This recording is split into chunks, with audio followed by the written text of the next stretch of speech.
Hello, good day, good day.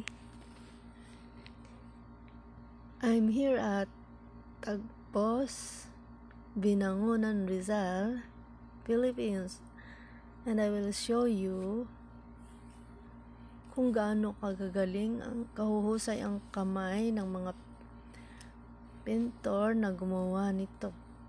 Alam nyo po, ano yan, pader na rock po na pader yan.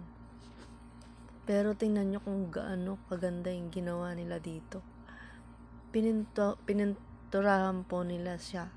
Diyan po sila nag-drawing, as in actual na nag-drawingan po nila yung pader na yan.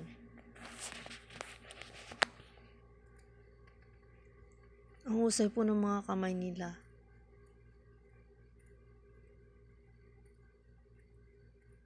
Sa biglang tingin, di mo akalain na rock wall yung pinag-drawingan nila. Super galing po ng mga kamay nila, guys. Tingnan nyo yan, no?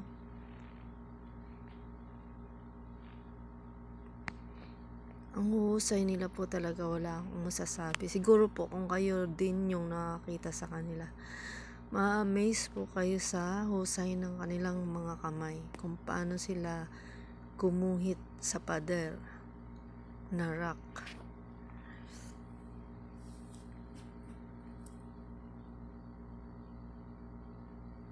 Terminal po yan ng tricycle dito sa may Tagpos,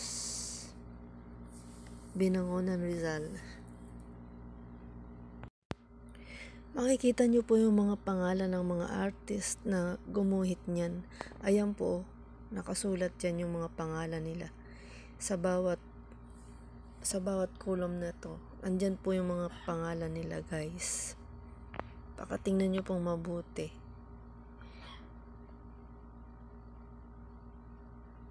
Ayan po.